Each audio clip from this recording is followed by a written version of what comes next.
Ce matin, on m'a demandé de vous entretenir sur le cœur. Le cœur. Alors, le titre du message, c'est bien un cœur nouveau. Un cœur nouveau. Le titre complet, ce serait un cœur nouveau et un esprit nouveau.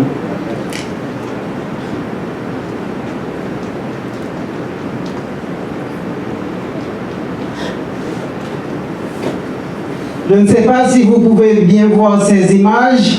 Ici, nous avons un cœur normal. Le cœur de l'homme a 4 chambres. Il y a ici l'oreillette droite et ici le ventricule droit. Et là, il y a l'oreillette gauche et le ventricule gauche. Ça, c'est un cœur normal. Ça, c'est un cœur malade, par exemple. Ce cœur est affecté d'une condition que nous appelons l'hypoplasie du ventricule droit. Si vous comparez ce cœur et celui-là, vous pouvez voir qu'il manque une des chambres. La chambre la plus importante dans le cœur, c'est le ventricule droit. Ce cœur manque le ventricule droit. Alors, c'est ce qu'on appelle l'hypoplasie du cœur gauche. Le cœur gauche, c'est le plus important. Lorsqu'un enfant naît avec l'hypoplasie du cœur gauche, cet enfant ne peut pas vivre parce que sans cœur, on ne peut pas vivre, pas vrai? Ces enfants qui naissent avec l'hypoplasie du cœur gauche meurent dans 3 jours, dans 4 jours. Certains enfants peuvent survivre jusqu'à 1 semaine, 2 semaines maximum, et tu meurs. Alors, le 26 octobre 1984, les représentants des réseaux médiatiques internationaux descendirent à Loma Linda pour éclairer le monde sur la chirurgie légendaire du Dr Bailey. Il venait d'exécuter sur le bébé fée, ça c'est le bébé fée, il venait d'exécuter sur le bébé fée une opération chirurgicale qui consistait en la transplantation du cœur d'un babouin. Ici c'est un babouin, il a pris le cœur du babouin et il l'a transplanté dans le bébé fée. Le bébé fée devait mourir tout de suite, mais grâce à cette opération, le bébé a vécu 3 autres semaines. Mais au bout de 3 semaines, le bébé a rejeté le cœur parce que c'était un cœur d'animal et le bébé est mort quand même. Mais cela créait une controverse dans le monde parce que tout le monde critiquait la procédure. Tout le monde voyait que c'était une violation des lois éthiques de la médecine. On ne pouvait pas prendre le cœur d'un animal et le mettre dans un humain. Et en plus, les médias parlaient de la cruauté envers les animaux parce que ce babouin est mort pour donner la vie à bébé fée, mais bébé fée est mort dans 3 semaines. Mais l'année suivante, le docteur Bailey a cette fois pris le cœur d'un bébé qui est mort-né. Il y a des bébés qui meurent à la naissance. Il a pris le cœur d'un bébé qui est mort-né et a transplanté dans ce bébé. Ce bébé, c'est bébé Moïse, baby Moses. Et cette fois-ci, il n'y avait pas trop de controverse. Grâce à Dieu, grâce à ce miracle-là du docteur Bailey, grâce à son cœur et ses mains, ce bébé vit encore aujourd'hui. Aujourd'hui, il a 34 ans. Amen. Et il vit à Las Vegas. Le docteur Bailey est mort en juin dernier, mais grâce à cette connaissance que Dieu lui a donnée, ce cœur et ses mains, ce procédé chirurgical, des milliers d'enfants qui naissent avec la condition hypoplasie du cœur gauche vivent encore aujourd'hui. Et ces temps-ci, des milliers de personnes se dirigent vers Loma Linda et vers d'autres centres qui ont des médecins qui ont été formés par Dr Bailey pour recevoir un cœur nouveau et une espérance de vie nouvelle. Ce matin, à travers sa parole, Dieu nous fait la promesse d'un cœur nouveau et d'une vie nouvelle en Christ. Non pas une vie qui dure 60, 70, 80 ou 90 ans, mais une vie qui durera jusque dans l'éternité. Prions le Seigneur. Seigneur, parle et que tes enfants écoutent et soient transformés pour le royaume éternel. Au nom de Jésus. Amen. Les maladies du cœur, ici c'est le docteur Belly et d'Emily et quelques enfants qui ont reçu un nouveau cœur grâce à son opération chirurgicale. Les maladies du cœur représentent la première cause de mortalité à travers le monde. En deuxième vient les maladies cérébrovasculaires. Alors je comprends pourquoi le département de la santé a choisi aujourd'hui de parler des maladies du cœur, des maladies cérébrovasculaires, comme l'hypertension, la CV, parce que ces maladies, les maladies cérébrovasculaires viennent en deuxième. Ce sont le deuxième tueur d'humains sur la terre. D'ailleurs, il y a deux façons de mourir, soit que son cœur s'arrête, si ton cœur s'arrête, tu meurs, ou bien soit que le cerveau arrête, si le cerveau arrête de fonctionner, tu meurs automatiquement. Alors, le cœur en termes médicaux, c'est la pompe qui fait circuler le sang dans le corps. C'est la pompe qui fait circuler le sang, l'oxygène et les nutriments dans toutes les parties, les organes du corps. Il y a une différence entre ce que nous appelons cœur et ce que la Bible, Dieu lui-même appelle cœur. Alors, lorsque nous parlons du cœur, nous parlons de cet organe qui se trouve à la poitrine gauche, de cet organe qui est ici représenté. Mais lorsque la Bible parle du cœur, la Bible parle d'autre chose. La Bible plutôt se réfère à cette partie du corps que la médecine n'arrive pas bien à comprendre. C'est même pas un organe, c'est même pas un système. C'est un ensemble de systèmes qui sont très reliés. Parfois, nous y référons comme le système cortico-limbique.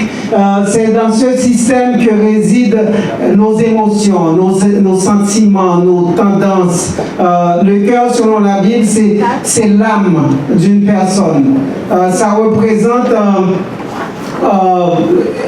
toutes les motivations d'une personne, toutes ses dispositions. C'est dans ce cœur que résident par exemple les sentiments comme la jalousie, comme la colère, l'envie, la convoitise. C'est aussi dans ce cœur que réside l'amour, la joie, la bonté, l'altruisme, la confiance, la fierté et aussi l'inspiration et la foi. Alors, lorsque la Bible parle de cœur, c'est de ce cœur que la Bible parle. Par exemple, lorsqu'on dit qu'un homme a le cœur dur, qu'un homme a le cœur mauvais, cela veut dire que cette personne a de mauvaises tendances, a de mauvaises pensées, et que cette personne est foncièrement mauvaise. D'autre part, lorsque on dit d'une personne qui a le cœur bon, cela veut dire que cette personne entretient de bonnes pensées, dit de bonnes paroles, cette personne a de bonnes tendances.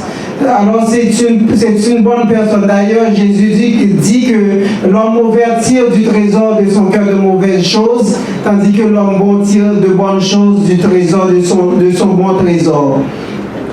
Alors, le cœur est dans le terme dans le sens biblique, est très relié à ce que nous appelons l'esprit, ou la Bible appelle l'esprit. L'esprit, c'est le centre des raisonnements. C'est grâce à l'esprit que nous pouvons réfléchir, que nous pouvons choisir, que nous pouvons décider quoi faire, que nous jugeons, que nous créons. L'esprit, c'est la matière grise du cerveau humain. Alors, parce qu'il y a cette relation étroite entre le cœur et l'esprit, on ne peut pas parler du cœur sans parler de l'esprit. Par exemple, si tu vois un lion, tu vas te demander, par exemple, tu vas avoir de la peur.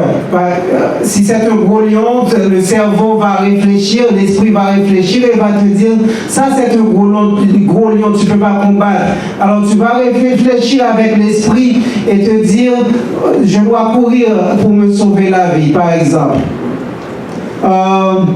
Alors c'est ainsi qu'il y a une relation très étroite entre le cœur et l'esprit. La Bible nous raconte l'histoire de certains hommes qui ont reçu de Dieu à la fois un cœur et un esprit nouveau. Considérons d'abord le bébé Saül, ou le roi Saül. La Bible nous dit dans 1 Samuel 10, les versets 9 et 10, que dès que Saül eut tourné le dos pour se séparer de Samuel, Dieu lui donna un autre cœur. Ainsi, le roi Saül reçut un autre cœur de la part de Dieu. Et le verset suivant nous dit que lorsqu'ils arrivèrent à Gibéa, voici une troupe de prophètes vint à la rencontre de Saül. L'Esprit de Dieu le saisit et il prophétisa au milieu d'eux. On parle de Saül, le moment où Dieu donna un autre cœur à Saül, il lui donna aussi un esprit nouveau. Alors Saül reçut de Dieu et un cœur nouveau et aussi un esprit nouveau. Alors, nous connaissons tous l'histoire de Saül. Il n'a pas apprécié à leur juste valeur les dons de Dieu. C'est ainsi que Dieu retira de lui son esprit et reprit son cœur. Un autre bénéficiaire de la providence divine, c'est le roi Salomon, bébé Salomon. Alors, la Bible nous dit que Salomon est monté à Gabaon et a offert 1000 holocaustes à l'Éternel. À la fin de son sacrifice, l'Éternel lui a dit, demande ce que tu veux que je te donne. Nous connaissons l'histoire. Salomon a demandé quoi? De la sagesse et de l'intelligence. En d'autres termes, il a demandé un cœur nouveau et un esprit nouveau. Et nous lisons dans 1 Roi 3, verset 12, « Voici, j'agirai selon ta parole, je te donnerai un cœur sage et intelligent. » Alors Dieu a fait cette même opération qu'il a fait dans Saül. Il a fait la transplantation d'un cœur nouveau en Salomon. Il a fait aussi la transplantation d'un esprit nouveau dans Salomon. Et nous savons tous que parmi les hommes qui ont vécu sur la terre à part Jésus, il n'y en a pas eu de plus sage que Salomon. Ce matin, Dieu désire opérer une transplantation cardiaque en chacun de vous. Le désirez-vous? Tournons-nous maintenant vers notre texte de méditation dans Ézéchiel 36. Nous lirons les versets 25 à 28. C'est projeté. Nous commençons avec le verset 25. Le verset 25 dit je répandrai sur vous une eau pure et vous serez purifiés. Je vous purifierai de toutes vos souillures et de toutes vos idoles. J'aimerais que vous puissiez répéter après moi cette prière. Dieu répand sur moi une eau pure. Dieu répand sur moi une eau pure. Une deuxième fois, Dieu répand sur moi une eau pure. Dieu répand sur moi une eau pure. Une troisième fois, Dieu répand sur moi une eau pure. Dieu répand sur moi une eau pure. Le verset 26 nous dit, je vous donnerai un cœur nouveau et je mettrai en vous un esprit nouveau. J'ôterai de votre corps le cœur de pierre et je vous donnerai un cœur de chair. Encore répétez avec moi cette prière. Dieu, donne-moi un cœur nouveau et mets en moi un esprit nouveau. Dieu, donne-moi un cœur nouveau et mets en moi un esprit nouveau. Dieu, donne-moi un cœur nouveau et mets en moi un esprit nouveau. Dieu, donne-moi un cœur nouveau et mets en moi un esprit nouveau. Le verset suivant, le verset 27 dit, je mettrai mon esprit en vous et je ferai en sorte que vous suiviez mes ordonnances et que vous observiez et pratiquiez mes lois. Encore une autre prière. Dieu, mets ton esprit en moi. Dieu, mets ton esprit en moi. Dieu, mets ton esprit en moi. Et le verset 28, pour finir, nous dit: vous habiterez le pays que j'ai donné à vos pères, vous serez mon peuple et je serai votre Dieu. Une dernière prière. Dieu, fais-moi habiter ce pays. Dieu, fais-moi habiter ce pays. Oui, au cours de sa formation pratique à Toronto, le docteur Bailey regarda ces bébés qui mouraient dans 1 à 2 semaines et il s'est dit dans son cœur, il doit avoir une façon de les sauver. Pour chaque chirurgie, il existe une méthode, une approche, un procédé chirurgical, une façon de faire. Dieu révéla à Dr. Bailey comment sauver ses bébés. Dieu lui révéla la marche à suivre. C'est ainsi que lui, le Dr. Bailey, il partagea avec le monde médical ce procédé médical. Et c'est ainsi que des milliers d'enfants sont sauvés aujourd'hui pour la gloire de Dieu. De même, le péché est entré dans le monde et l'homme était en train de mourir. Selon la parole de Dieu, le jour où tu en mangeras, tu mourras. L'homme meurt aujourd'hui, l'homme meurt de toutes sortes d'infections, l'homme meurt des complications de l'hypertension artérielle, des complications du diabète. L'homme meurt de tuerie, l'homme se suicide, l'homme tue son frère, l'homme meurt de crise cardiaque, d'ACV, l'homme mourrait. Mais grâce soit rendue à Dieu. Le grand conseil de l'univers s'est réuni. Dieu le Père, Dieu le Fils et Dieu le Saint-Esprit. Le conseil s'est réuni et s'est dit, mais voici que l'homme meurt. Il doit avoir un procédé, il doit avoir une solution. Comment allons-nous cesser la mort? Comment allons-nous sauver l'homme? Le grand conseil a décidé qu'il fallait pour l'homme une chirurgie. Une intervention chirurgicale, une opération qui sauverait l'homme de ses péchés, qui sauverait l'homme de la mort. Et à travers les âges, la promesse a été faite, la promesse s'est renouvelée. Le procédé chirurgical, la marche à suivre se clarifiait de plus en plus.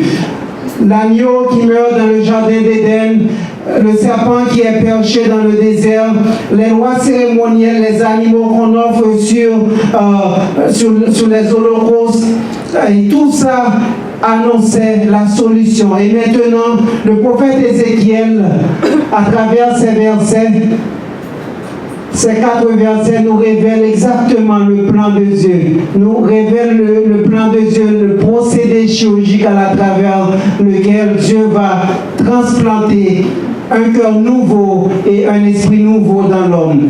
Considérons et analysons ces versets et comprenons le plan de Dieu pour sauver l'homme de la mort. D'abord, pour chaque chirurgie, il existe un procédé chirurgical, il existe une façon de faire. Les chirurgiens et leurs assistants se préparent et prennent beaucoup de temps pour se préparer, pour étudier l'anatomie, la physiologie et tout ça, afin que la chirurgie ou l'opération soit réussie. C'est tout planifié. De même, dans le plan de la rédemption, tout était planifié. Et ces versets d'Ézéchiel nous disent exactement le procédé, la marche à suivre que Dieu a suivi. Ces 4 versets, ce sont les 4 étapes que Dieu utilisera pour procéder à cette opération chirurgicale, à cette transplantation cardiaque dans l'homme. La première étape, avant chaque chirurgie, on doit se laver d'eau pure. Le verset 25 nous dit que Dieu répandra sur nous son eau pure et nous serons lavés. Avant chaque chirurgie, on doit se laver. On se lave les mains. On se brosse les mains avec du savon, avec de l'eau.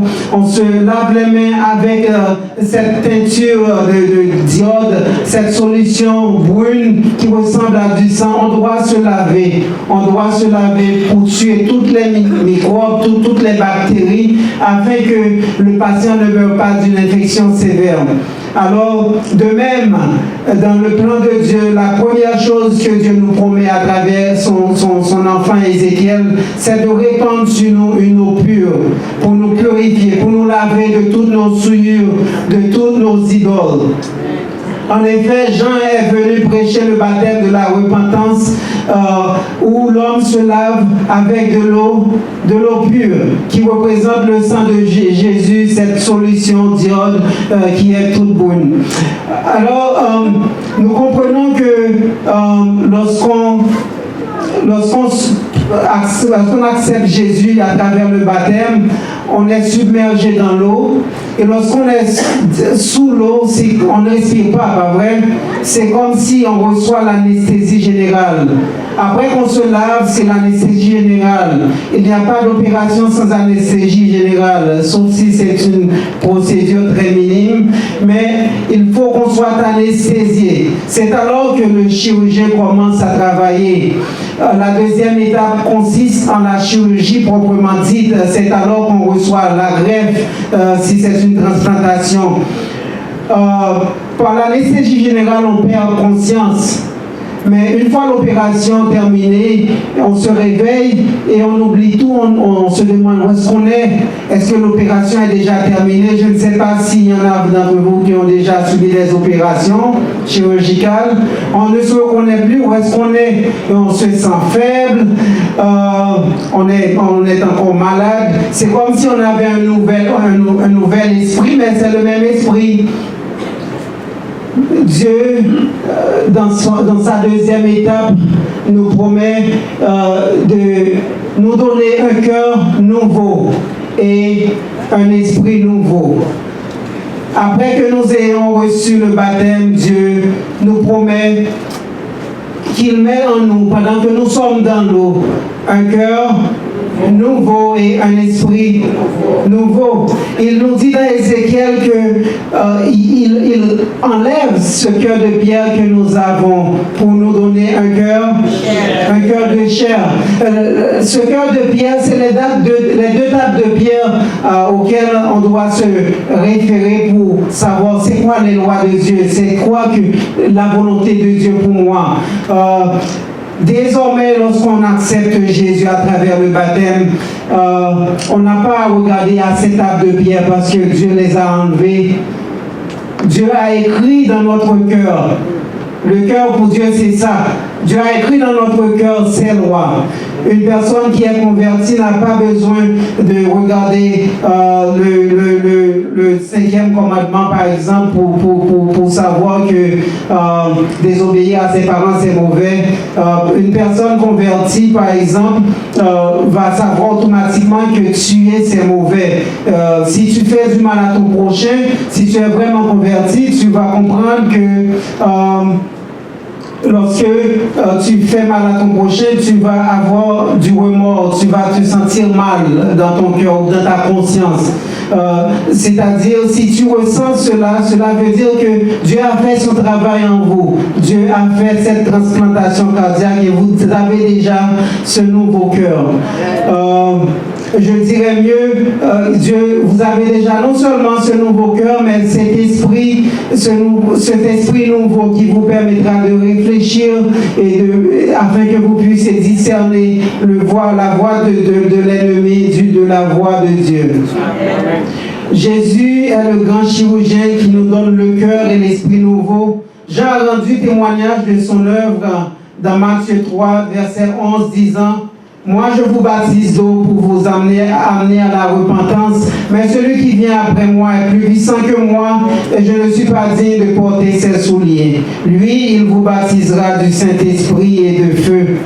Et dans 2 Corinthiens 5, verset 17, Paul nous dit: si quelqu'un est en Christ, il est une nouvelle créature. Les choses anciennes sont passées, voici toutes choses sont devenues nouvelles. Lorsque nous recevons le plan de Dieu, la chirurgie, la transplantation de Jésus, nous sommes une personne nouvelle, puisque nous avons un cœur nouveau et un esprit nouveau. Après la chirurgie, la troisième étape, après la chirurgie, notre esprit nous revient. notre esprit nous revient une personne qui vient de subir une opération chirurgicale est faible.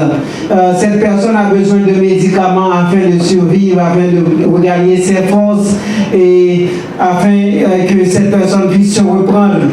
Ainsi, après que nous ayons reçu Jésus, dans Ézéchiel 36, verset 27, Dieu nous promet de nous donner son esprit. Dieu nous promet de nous donner son esprit. L'esprit que Dieu nous promet dans Ézéchiel 36, verset 27, c'est l'Esprit Saint de Dieu qui vient du ciel. C'est différent de l'esprit dont on parle dans le verset précédent. L'esprit dont on parle dans le verset précédent, c'est une intelligence spéciale que Dieu réserve pour nous. Mais ici, c'est l'Esprit Saint. Après que l'on reçoive une greffe ou une transplantation, il faut prendre des médicaments pour que l'on ne rejette pas cette greffe. Il faut prendre ces médicaments chaque jour. Sinon, on va rejeter la greffe et comme bébé fait, on va mourir. Ces médicaments, on doit les prendre à chaque jour. Lorsque nous nous donnons à Jésus, il faut prendre des médicaments aussi. Il faut prier chaque jour pour l'Esprit Saint. Dieu nous donne son Esprit Saint, mais il faut prier pour que cet Esprit reste en nous. Ça faisait longtemps que je me demandais, mais pourquoi Dieu avait pardonné à Saül, au roi Saül, lorsqu'il avait désobéi, mais pourquoi il avait rejeté Saül, mais il avait pardonné à David, que je considère qu'il avait commis une erreur plus grave, parce qu'il avait commis non seulement un adultère, il a tué pour cacher ce qu'il avait fait, mais Dieu lui avait pardonné, il l'a reçu, il ne lui avait pas retiré son cœur. C'est alors que je comprends la différence. Saül ne priait pas, il ne s'était pas repenti, mais au contraire David, après qu'il avait péché, après qu'il ait réalisé qu'il avait péché, il avait le cœur contrit, il avait le cœur brisé. Et David nous dit le secret que Dieu ne dédaigne pas un cœur brisé et contrit, qui était nettement différent de la démarche de Saül. Saül avait plutôt accusé le peuple, mais c'est le peuple qui m'a forcé à garder les brebis qui sont en santé. Et il a plutôt suivi la démarche d'Adam. Adam qui avait dit, mais c'est la femme a dit, c'est le serpent dit, c'est Satan. Alors c'est ainsi que Saül ne s'est pas vraiment repenti, mais David avait le cœur brisé et contrit. Lorsque Dieu nous donne cet esprit nouveau, lorsque nous péchons, il ne va pas retirer cet esprit de nous. Tant que notre cœur est contrit et brisé, nous allons à lui, parce que ce sacrifice qu'il a fait sur la croix est efficace éternellement. Il va nous pardonner, il va garder en nous cet esprit saint. Alors que l'Église adventiste à travers le monde prie, organise 10 jours de prière. Est-ce qu'on prie ici aussi? On fait les 10 jours de prière. Je vous invite à prier pour l'Esprit Saint, afin que cet esprit que Dieu met en nous, qu'il puisse le garder en nous. Je ne me rappelle pas le jour où je me suis fait baptiser d'eau, mais je me rappelle le jour où j'ai reçu le baptême du Saint-Esprit, parce que c'est super spécial. Lorsqu'on reçoit l'Esprit de Dieu, c'est une vie nouvelle. On devient une personne vraiment différente. Et la quatrième étape, l'étape finale de toute chirurgie, c'est l'exéa. Pas vrai, on vous renvoie à la maison. Alors vous pourrez habiter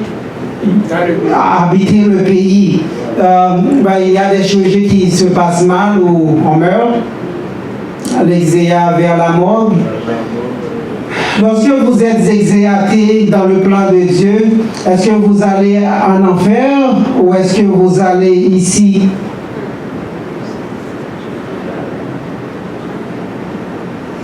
Est-ce que vous allez dans la nouvelle Jérusalem? Amen. Si vous aviez 1 à 2 semaines pour vivre à cause d'un problème cardiaque congénital tel l'hypoplasie du cœur gauche, le procédé chirurgical du docteur Bailey peut-être vous donnerait la vie. Mais considérez que avant le péché, nous avions l'éternité pour vivre. Mais avec le péché, maintenant c'est 70 ans et 80 ans pour les plus robustes, pas vrai? C'est seulement ce que nous avons pour vivre. Et désormais, l'homme est accablé par la souffrance, la maladie et tant d'autres conséquences du péché. Mais grâce soit rendue à Dieu, le grand chirurgien cardiaque de l'univers, parce qu'il a conçu un plan. Et il a mis en exécution ce plan aujourd'hui pour nous donner un cœur nouveau et un esprit nouveau. Et ce matin, il offre à chacun de nous ici, non seulement un cœur nouveau, mais un esprit nouveau pour l'accompagner. Et de surcroît, il met sur nous, il veut mettre sur nous son Esprit Saint.